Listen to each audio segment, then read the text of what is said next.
ত্ৰিভুজ নৱম শ্ৰেণীৰ সকলো ছাত্ৰ-ছাত্ৰীকে মই পুনৰবাৰ স্বাগতম জনাইছো।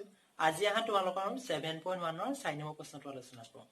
এতিয়া প্ৰথমতে চোৱা প্ৰশ্নটো চাই লওঁ আমি L আৰু M দুডাল সমান্তৰাল ৰেখা বুলি আছে। গতিকে ইয়াত তোমালোকৰ ছবিটো দিয়া আছে এডাল L ৰেখা আৰু এডাল M ৰেখা। আৰু দুইডাল সমান্তৰাল। সমান্তৰাল মানে সিহঁতৰ মাজৰ দূৰত্ব প্ৰতিটো অংশতে সমান।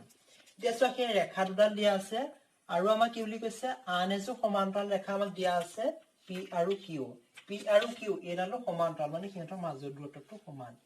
সো ভালে লক্ষ্য কৰা এই L ৰ লগত এই M ডাল সমান্তৰাল আকৌ এই P লগত Q এই দুডালো সমান্তৰাল হ'ব। গতিকে সেইটো আমাক দিয়া আছে। এতিয়া লাষ্টত আমি প্ৰমাণ কৰিব লাগে এইফালে চোৱা দুটা ত্ৰিভুজ আছে মানে এই ত্ৰিভুজৰ লগত ইফালে থকা এই ত্ৰিভুজটো সৰ্বাংগসম বুলি আমি প্ৰমাণ কৰিব লাগে।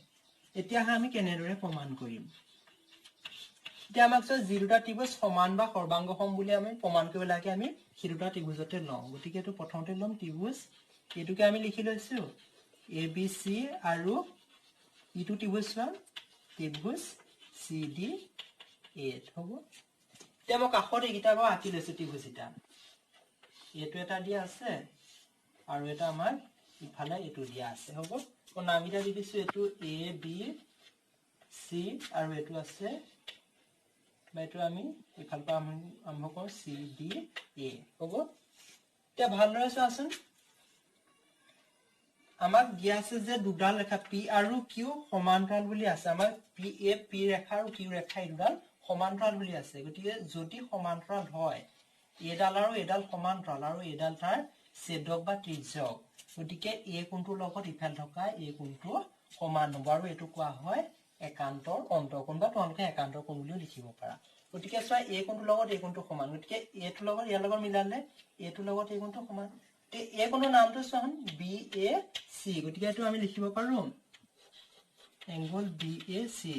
গতিকে ইফালে থকা এই কোণটো চোৱা এই কোণটো হ'ব এংগল ACD হ'ব এংগল ACD মানে এই কোণটোৰ লগত এই কোণটো সমান হ'ব। গতিকে এইটো তোমালোকে লিখি দিবা একান্তৰ কোণ। কি কাৰণে হৈছে P আৰু Q সমান্তৰাল আৰু AC তাৰ ছেদক বা ত্ৰিজ্যক হ'ব। একেদৰে আকৌ চোৱাচোন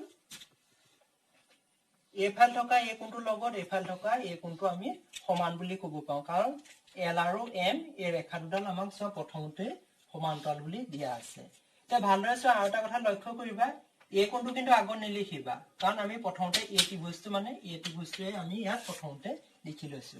গতিকে এই ত্ৰিভুজটোত থকা এই কোণটো চোৱা মানে এই কোণটোৰ লগত এইফালে থকা এই কোণটো সমান হ'ব হ'ব।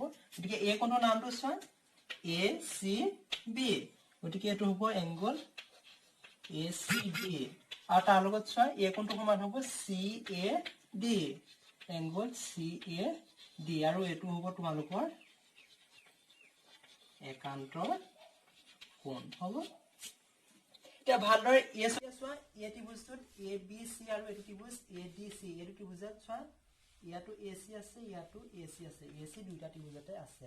আকৌ ভালকৈ লক্ষ্য কৰা এইটো কোণ আছে আৰু এইফালেও এইখিনি এটা কোণ আছে আৰু ইয়াতো এইখিনিটো এটা কোণ আছে আৰু এইখিনিটো এটা কোণ আছে আৰু সিহঁতৰ মাজৰ এই বাহুডালৰ লগত এই বাহুডাল সমান। চোৱা এইটো মাজত আছে গতিকে সেইটো আমি AC লগত AC টো সমান সেইটো আমি এই কোণ দুটাৰ মাজত লিখিম। গতিকে আমি এইখিনি লিখিম AC সমান AC এই দুইটাতে আছে সেইকাৰণে আমি এইটো লিখিম সাধাৰণ বাহু হ'ব।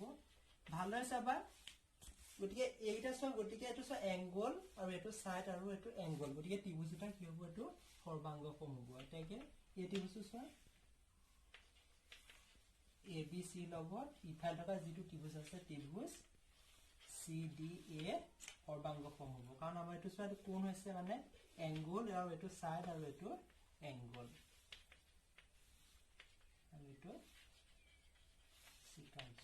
ভালদৰে চাবা এইটো 3 নম্বৰটোৰ লগত অকমান এটা আছে 3 নম্বৰটোত এইকেইটা আছে কিন্তু এংগল এটা মাজত আছে গতিকে সেইটো অকমান চাবা।